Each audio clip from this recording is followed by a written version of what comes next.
like as someone from Middle East, let's say, it's not something very usual to talk about trauma. Like we started to use this terminology like years ago only. And I think most of us who have this like PTSD, we really didn't realize that this is what we have. Like when I started to feel the highest symptoms, I thought I have something in my brain. And actually, my psychologist told me that I should like do some examination because we need to exclude if it's like physical problem. So it's a kind of not only like psychological or mental effect, it's physical effect. And also, it's very important to clarify that, of course, like the main victims of torture, they are they are the victims who have been subjected to torture. No one really realizes too much how this affects families, regardless of who is the family member of this victim of torture, because they are okay, they could be like secondary victim of torture, but somehow they are primary victims also, because this person who have been subjected to torture, he or she needs somewhere to express, and the family is the closest circle to do that. And also, like for me, I haven't been like subjected to torture directly, but some kind of mental torture, yes, during some investigation, not only with family members. And my work is like almost with only victims of torture. So the kind of effect is has different layers, actually. The first layers for me, during also different age, because at the beginning, I was like a teenager when my father was released the last time. And okay, I used to avoid listening to him talking about the torture. But the psychological effect, for like almost 10 years after his release, I used to blame him because our lives was really messed up. And for me, I used to think that it's because of him, because he prioritized his own principles and activism than us. But then, although I became a lawyer because of him, and it was like the start of the Syrian revolution, and me devoted my life to this cause of detention. Then with my late husband, it's like I used to see him in prison because we couldn't have life out of prison, and then he was executed. So seeing him with the still signs of torture and trying to deal with it as someone like used to deal with people with sign of torture all the time, until the moment I started to work on the report on Sednaya jail with Amnesty International. So I needed to take his testimony as a profession, and it's a nightmare for me until now. Like it's more than 10 years now, and it's like this. Then after years, and when I try to continue my life, it's still shock for me if I meet people that they haven't been in prison or haven't been subjected to torture, especially when I started to be like, to travel, for example, and to meet with different community, like from like countries that they didn't have this experience. It affected my sexual life, actually. For many years, for me, I couldn't be very acceptable to someone with no torture sign. Then I realized I'm in a real problem.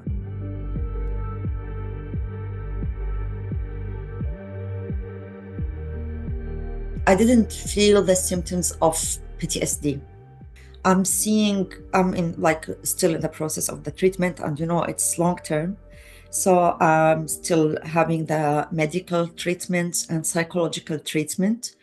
Um, so my psychologist is French, like completely French, but she totally understands, and she is very helpful. Like I felt different since the first session, and like she works both on like the mental aspect and physical aspect, um, but also like with all the time there is change like in my life, good or bad, but even good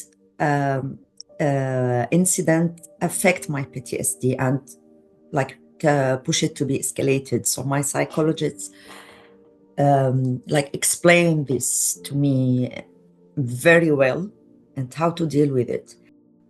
Like when the Syrian regime, like the fall of the Syrian regime affected me, like the moment I like believed that, okay, there's no this regime anymore, immediately I started the like journey of re-traumatization that lasted for more than 1 month.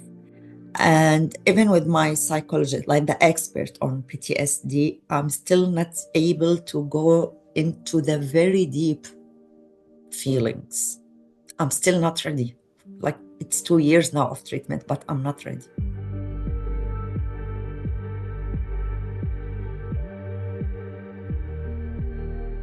I was lucky to have very good psychologists, but it's not the case always. First of all, like most of like victims of violations, they escape their countries. So the main problem is the language barrier, actually. This is a very important problem. So we have the language barrier, and we have also the stigma that accompany this process, because like such communities, they don't accept to admit actually that they have mental issues. Um, so this is the most two challenges. But for example, as also like a director of Nophotozone, that we provide rehabilitation services for victims of torture, including like medical and psychological services. It was very, very, very difficult to find someone who really knows how to deal, because and the people that we support, they like a lot of them, like hundreds of them, they have very bad experience with psychologists, because actually they are not professional enough.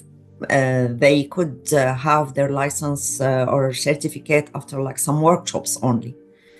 And unfortunately, most of like Syrian and even international organization work with those psychologists with such sensitive category of people.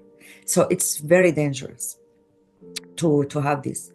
Um, Other challenge also, not basically related to psychologist, him or herself, is also like your own network. Because if your own network, the people you live with or you work with, they don't understand and they are not enough supportive, like there is no any benefit of any therapy actually.